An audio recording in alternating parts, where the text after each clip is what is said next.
How do you suggest? I mean, I know it's not a one time exercise. I know no one's going to walk away from this podcast with a few ideas and miraculously they're going to find their purpose. They're going to help a bunch of people. They're going to make great money and all of their wildest dreams are going to come true. But how do you suggest a man who agrees with you, hey, I do need a purpose, begin to develop and articulate what his might be? The thing about the purpose, and it's actually an exercise. It takes about an hour to go through.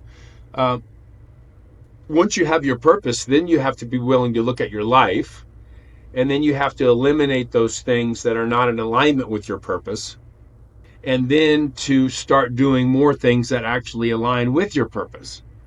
And so, my true purpose is to help save the American dream and help people discover their purpose.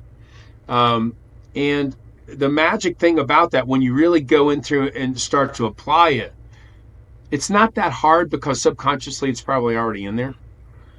You just have to flesh it out and brainstorm and write some stuff down, and there's a process to doing it. Um, and then once you have it, then you can start aligning the rest of the strategies around it. Um, and the American dream itself is a screen. It's a way that I see the world.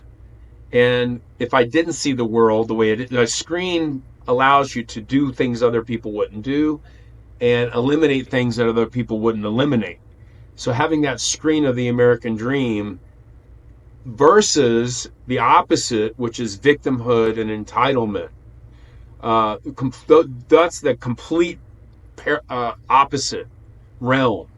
And the purpose and the belief in the American dream and taking care of your family and working hard, I think is part of the foundation of being a man, a real man, and taking care of your family. I think in my experience, what I've seen a lot of guys do when they start thinking about something that maybe even just fires them up a little bit, is they'll begin to disqualify it. They'll say, hey, I'd really like to pursue this hobby. And they'll say, but I'm busy. But it's expensive. But I'm tired. But I have responsibility. And they do that with every little thing that could possibly mean something significant in their lives. And a lot of times I've also found that your purpose isn't going to, the clouds aren't going to part. The angels aren't going to sing with their trumpets from on high and say, this is what you're meant to do. There'll be subtle signs that you have to follow before. I'm a believer as well, but there'll be subtle signs that you have to follow to test your faith before you're given something a little bit bigger and a little bit bigger and a little bit bigger. And you do that enough over 5 years, 10 years, 20 years, your life's unrecognizable. For sure. I think that if you ask yourself when you're thinking about purpose, if I lived my life like this, with this purpose, would I be inspired by my own life?